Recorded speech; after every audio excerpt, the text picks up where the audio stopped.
Bonjour à tous, aujourd'hui l'équipe de rollerenligne.com chausse le Rollerblade Rev Boa 125.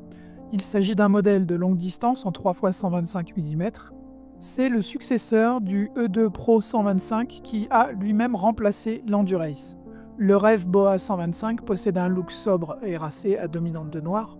Le noir de la coque se complète de touches de jaune et de blanc sur la platine et les roues. Une esthétique globalement réussie, totalement dans l'esprit des modèles dédiés à la pratique de l'endurance. Commençons le test par la chaussure.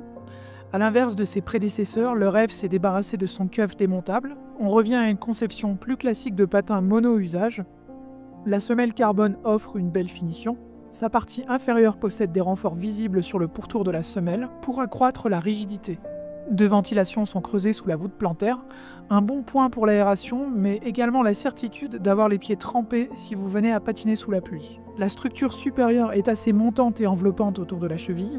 La tige en microfibre cuir synthétique rappelle elle aussi celle d'un patin de course. Attention, le Rev Boa 125 chausse petit. Prenez donc le temps de choisir votre pointure, car il faut compter environ 0,5 cm de différence avec vos chaussures habituelles, comme pour le E2. Avec le cuff articulé, nous espérions une bonne flexion arrière-avant, mais malheureusement la bascule du cuff est insuffisante et il est difficile de bien fléchir pour patiner efficacement. Le maintien général est satisfaisant, même si le patin est assez large. Côté serrage, RB a fait le choix de remplacer les lacets par un serrage Boa.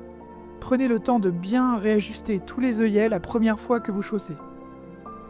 Une fois que le système est ajusté, il se montre assez pratique car aucun lacet ne traîne et il est facile à serrer et à desserrer en déverrouillant la molette. Malheureusement, si le serrage est assez puissant, il ne permet pas cependant de caler le talon dans la coque. Le pied se décolle. Une bonne vieille boucle micrométrique sur le coup de pied aurait permis de gagner en précision. En revanche, la boucle micrométrique sur le tibia respire la robustesse, elle est bien épaisse et permet de serrer fort comme sur les précédents modèles de Rollerblade. Bien qu'il possède une belle finition intérieure, le confort général du Rev nous a laissé sur notre faim. Des points de pression apparaissent en patinant et le manque de flexion accroît la gêne. Passons au train roulant, le point fort du Rev. Rollerblade a opté pour une platine Rival 3 x 125 mm de 12,8 pouces en aluminium usiné. Un châssis de belle facture, cette platine possède de belles lignes, légères et aériennes. Des ponts de renfort ont été placés assez bas entre les roues pour accroître la rigidité. Les renflements sur la partie haute des parois permettent de conserver une bonne rigidité générale. La coque a été creusée sous la voûte plantaire pour accueillir les roues.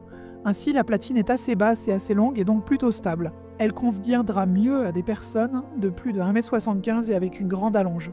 Elle offre un bon rendement à la poussée. Rollerblade a opté pour des roues hydrogène de 125 mm 85A comme pour le E2. Elles sont fabriquées aux États-Unis. Il s'agit d'une roue monodensité à 7 rayons. Le noyau est plutôt rigide. À l'usage, les roues de course hydrogène sont assez raides. Elles offrent un bon roulage mais manquent de confort et de peps en relance. Leur accroche est bonne sur le sec et précaire sur sol mouillé. Leur usure durant nos tests est restée modérée, la surface s'est usée de façon très homogène. Les roulements TwinCam ILQ9 Classic Plus sont restés silencieux et fluides durant toute la durée du test. En conclusion, nous avons été un peu déçus par ce patin qui semblait vraiment prometteur sur le papier. Si nous avons particulièrement apprécié la qualité du train roulant et le travail réalisé sur la platine, le Rev reste un patin lourd qui manque de flexion arrière-avant et de confort. Le serrage manque également de précision et des points de pression sont rapidement apparus. Le Rollerblade Rev 125 Boa est disponible à 599 €. Il se positionne donc parmi les patins les plus chers du marché dans cette gamme.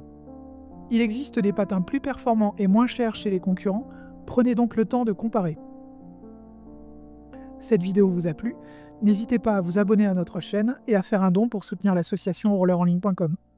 Merci et à la prochaine fois.